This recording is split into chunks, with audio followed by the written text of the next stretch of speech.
Patrick Breuzet, un 10e roman, 3000 pages écrites, 1 million de livres vendus. Partout dans vos romans, vous parlez de la relation de l'homme à la montagne. C'est quoi cette relation de l'homme à la montagne dans vos romans?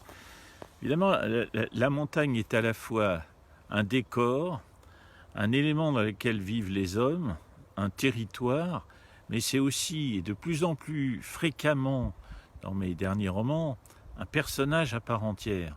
En ce sens que cette montagne, ou ces sommets, vont jouer un rôle très précis, une sorte de grande prêtresse qui accueillerait les hommes, mais qui saurait les sanctionner lorsqu'elle n'est pas respectée. La montagne a un côté humain, c'est un peu un...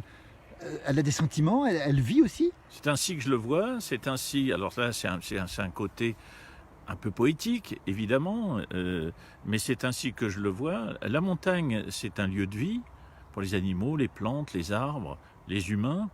Donc tous ces éléments-là font qu'il y a une symbiose à l'intérieur de la montagne. Il suffit par exemple de voir la montagne le jour et de l'écouter la nuit. Je dis bien l'écouter la nuit, où là on va entendre un autre monde que l'on ne voit pas le jour. C'est ces éléments-là qui font, à mon sens, le plaisir des romans que j'écris. Les arbres parlent, les arbres ont une âme. Tout est lié finalement entre l'homme, la montagne, la nature. Il y a un lien. Je n'irai pas jusque-là, que les arbres aient une âme. Après tout, mes ancêtres bretons l'avaient bien vécu comme tel. Il n'en reste pas moins que le fait d'aller en forêt, il faut se souvenir que j'ai été élevé dans une maison forestière en forêt.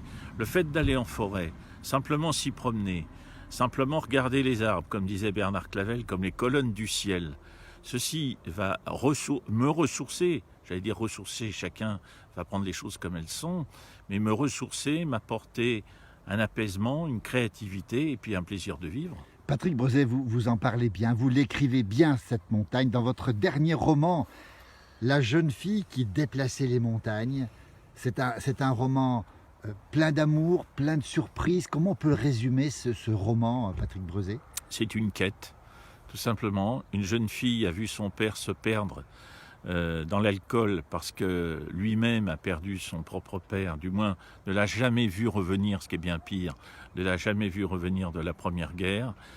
Et il s'avère que cette jeune femme, cette jeune fille, a beaucoup de talent, outre qu'elle est jolie, ce qui n'est pas un talent mais un état.